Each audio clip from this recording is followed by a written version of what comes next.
على طلب العزبان مجموعة على يا ليل يا ماخذ طموح العزبة مسكين وضعت الخط وسط السطر باقي نقطة استفهام.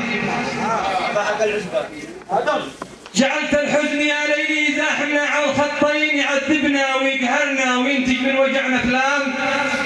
كفايه العزب يا ليلي فيها الضبح والدين، كفايه يا ليل قد قلب العزب ضايق من الصمام. الى وين القدر ناوي يشيلك العزب لا وين؟ الى وين القدر ناوي يشيلك العزب لا وين؟ انا ما عاد قدرت احسب ظهر ناتج كثير ارقام. ولدنا في زمان القهر، عشنا في زمان الشيم، ظهرنا في زمان الكذب لا مله ولا اسلام. إذا ماشي معك بزنس يقول لك كلهن ماتي، وهن في البيت مثل الجن واصغرهن 3 عام. أبوهن ما معه مهره يدور بعدهن قرشين يذوقهن سموم الغبن. من كأس العنوسة خام إذا جاء من يقدرها ويسكنها رموش العين. تزوجها في ستر البنت من سترك كفاد عمام. قليل الأصل ما ينفع ولو يبني لها بيتين ولو يدي ولو يفعل. هيقلب في 3 أيام إذا سار العزب يخطب يكمل حصته في الدين يروح من مطالبهم ويدوق ناكس الأعلام. إذا سار العزب يخطب يكمل حصته في الدين يروح من مطالبهم ويدوق ناكس الأعلام.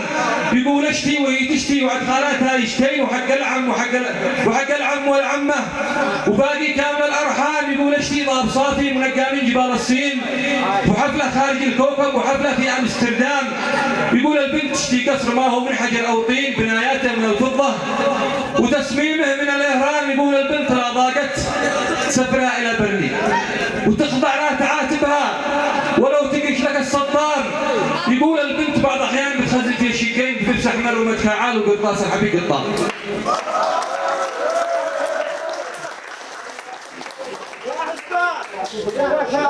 يقول البنت بعض الأحيان بتخزن في الشقين بلبس أحمر ومتفاعل وقرطاس الحبيب قطان.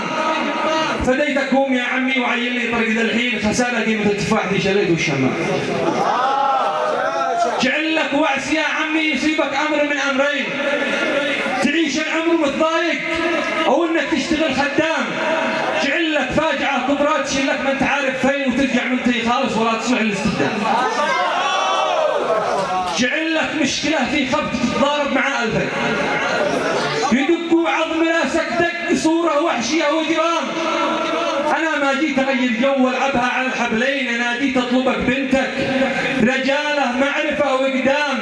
أنا إنسان وضعي صعب مدخولي على الجنبين أصارع واقع أيامي أحارب وقتنا الدوام. خلاص يا عم أنا بطلت أجل العرس بعدين. مطالبكم حرم ما قدرت أحققها في الأحلام. يا عم أسألك بالله بنتك بنت أو بنتين مطالبها ونكتبها يبس حبري على الأقلام. ورب البيت لو بنتك معاها ورد في الخدين وفي يداتها الجنة. حكاية كلها أوهام أنا ما عاد بتزوج ولو وصل 100 سنين سواء من بلاد الروس أو هي من بلاد الشام.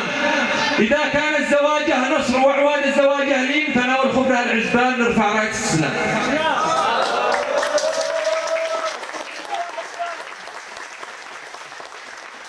إذا كان الزواجه نصر وعواد الزواجه لين فناول خبرها العزبان نرفع راية الاستسلام. ونرجع نقلق العالم نطبق حقنا الروتين نخربها ونعجنها ولو يصر علينا عذاب. وذي بقى يعترض منكم حرم لا يشرب من الصيد. أنا باسم العزب حذرت ما حد مننا يلتام على منه مزوج حرب بترجع محرقة حطين وذي جنبه مزوج يلتفت صنجه ملطة سلامة.